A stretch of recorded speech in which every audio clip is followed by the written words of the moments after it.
directly ahead, and from very near at hand. Our paddle wheels stopped, their pulsing beat died away, and then they started again. The whistle, like the chirping of a cricket, swiftly grew fainter.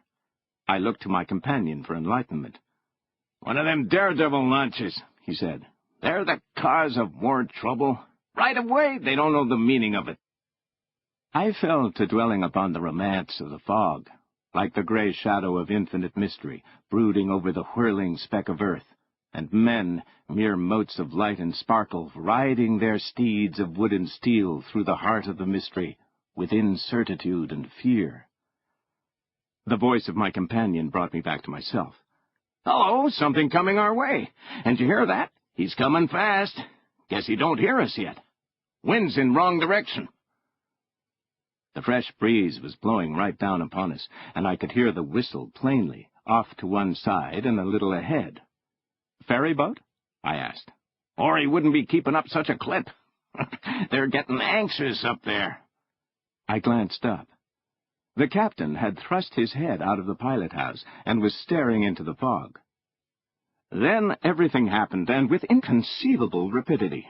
The fog seemed to break away, as though split by a wedge, and the bow of a steamboat emerged, trailing fog wreaths on either side, like seaweed on the snout of Leviathan.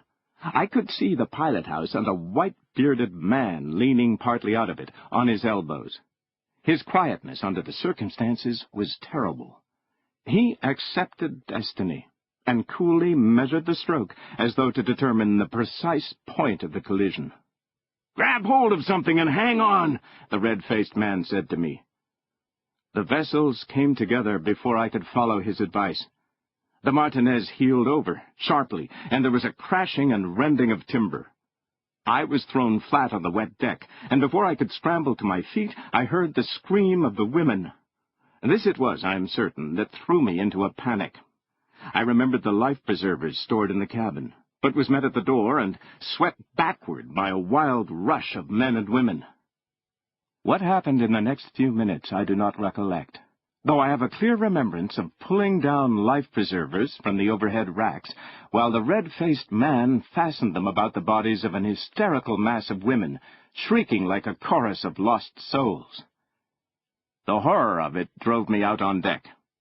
I saw men rushing and shouting as they strove to lower the boats. It was just as I had read descriptions of such scenes in books. The tackles jammed, nothing worked. One boat lowered away with the plugs out, filled with women and children, and then with water, and capsized. Nothing was to be seen of the strange steamboat which had caused the disaster, though I heard men saying that she would undoubtedly send boats to our assistance. I descended to the lower deck. The Martinez was sinking fast, for the water was very near. Numbers of the passengers were leaping overboard. I was seized by the consequent panic and went over the side in a surge of bodies. The water was cold, so cold that it was painful. I gasped with the shock of it, filling my lungs before the life-preserver popped me to the surface. The taste of the salt was strong in my mouth, and I was strangling with the acrid stuff in my throat and lungs. I felt that I could survive but a few minutes. People were struggling and floundering in the water about me, crying out to one another. And I heard, also, the sound of oars. Evidently the strange steamboat had lowered its boats. As the time went by, I marveled that I was still alive. I had no sensation whatever in my lower limbs, while a chilling numbness was wrapping about my heart and creeping into it. The noises grew indistinct, though I heard a final and despairing chorus of screams in the distance, and knew that the Martinez had gone down. Later, and how much later I have no knowledge, I came to myself with a start of fear. I was alone. I could hear no calls or cries, only the sound of the waves, made weirdly hollow by the fog.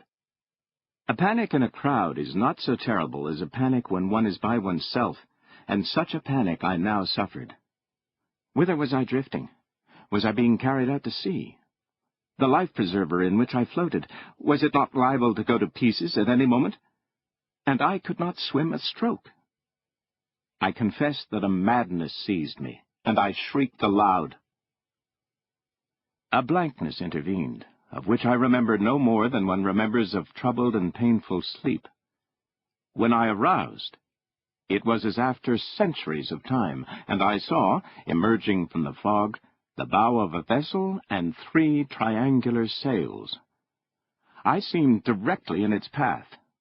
The bow plunged down, just missing me and sending a swash of water clear over my head. I strove to call out, but could make no sound. The stern of the vessel shot by, and I caught a glimpse of a man standing at the wheel, and of another man who seemed to be doing little else than smoke a cigar.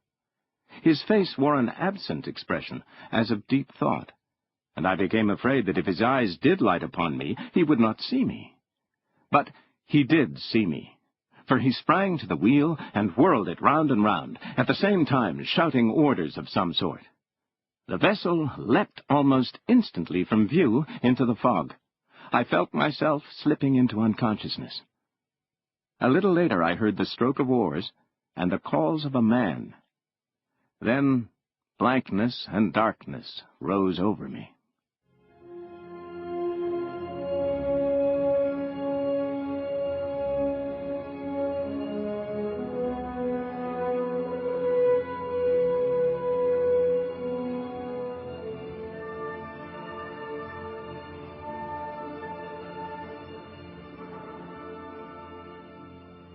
I seemed swinging in a mighty rhythm through orbit vastness.